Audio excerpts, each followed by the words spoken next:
Di antara ribuan orang Bani Israel yang ikut bersama Nabi Musa keluar dari Mesir, tersembunyi seorang lelaki yang kelak menjadi sumber fitnah besar bagi mereka.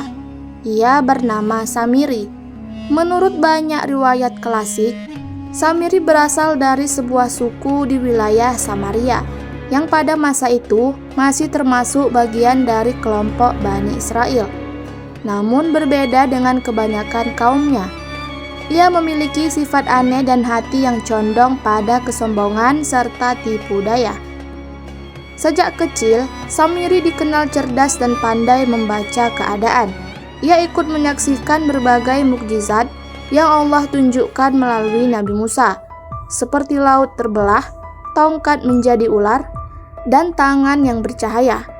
Namun keimanan tidak pernah benar-benar menetap di hatinya. Di balik rasa kagumnya, tersembunyi rasa iri terhadap kedudukan Nabi Musa yang diangkat Allah sebagai Rasul. Dalam beberapa tafsir klasik, diceritakan bahwa ketika malaikat Jibril datang menuntun kuda Nabi Musa di saat peristiwa laut terbelah, Samiri melihat jejak kaki kuda malaikat itu. Dan di sanalah timbul godaan besar dalam dirinya.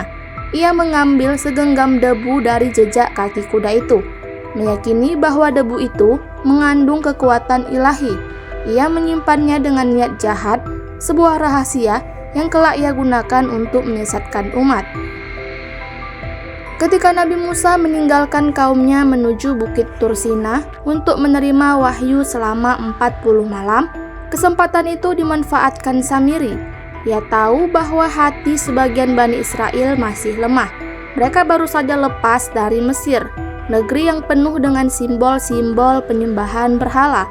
Dan di antara mereka, masih ada yang membawa perhiasan-perhiasan emas dari orang Mesir yang dahulu mereka pinjam sebelum keluar dari negeri itu. Samiri menghasut mereka dengan kata-kata manis. "Wahai kaumku, Musa telah pergi lama, dan kita tidak tahu apakah ia akan kembali. Bukankah kita perlu sesuatu untuk mendekatkan diri kepada Tuhan? Kumpulkanlah perhiasanmu, niscaya aku buatkan sesuatu yang dapat menjadi Tuhan bagi kita." Bani Israel yang mudah terpengaruh pun menyerahkan emas mereka. Samiri melelehkan semua emas itu, lalu membentuknya menjadi patung anak sapi. Namun bukan patung biasa. Ia diam-diam menaburkan segenggam debu yang ia ambil dari jejak kaki malaikat Jibril ke dalam patung itu. Dengan izin Allah sebagai ujian, patung itu mengeluarkan suara seperti sapi yang hidup, seolah-olah bernapas. Orang-orang takjub dan hati mereka mulai tergoda. Saat itulah Samiri berseru lantang, "Inilah Tuhanmu dan Tuhan Musa." Tetapi Musa telah lupa. Kata-katanya mengguncang keimanan kaumnya. Banyak di antara Bani Israel yang langsung percaya. Mereka melihat patung itu seolah benar-benar hidup. Nabi Harun alaihissalam segera menegur keras, "Wahai kaumku, sesungguhnya kamu hanya diuji dengan patung ini. Tuhanmu hanyalah Allah yang Maha Pengasih, maka ikutilah aku dan taatilah perintahku." Namun kebanyakan dari mereka menolak. Mereka bahkan mengancam Nabi Harun, "Kami tidak akan berhenti menyembahnya sampai Musa kembali kepada kami." Nabi Harun berada dalam posisi yang sangat sulit. Jika ia memerangi mereka, akan terjadi perpecahan dan pertumpahan darah di antara Bani Israel sendiri. Maka ia memilih bersabar menunggu Musa kembali, sambil terus mengingatkan dengan cara yang lembut dan bijaksana.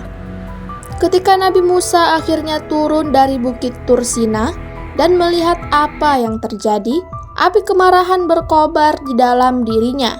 Ia melihat patung anak sapi itu dan kaum yang ia selamatkan dari Fir'aun kini sujud di hadapannya. Ia melemparkan luh-luh Taurat, menegur Samiri dan Harun dengan keras. Kepada Samiri, Musa berkata, "Apakah yang mendorongmu, wahai Samiri?" Samiri menjawab dengan sombong, "Aku melihat apa yang mereka tidak melihat." Maka aku ambil segenggam dari jejak Rasul malaikat itu, lalu aku lemparkan, dan demikianlah hawa nafsuku membujukku. Jawaban itu menunjukkan kesombongan Samiri. Ia merasa lebih tahu, lebih bijak, dan lebih dekat dengan kebenaran daripada para nabi.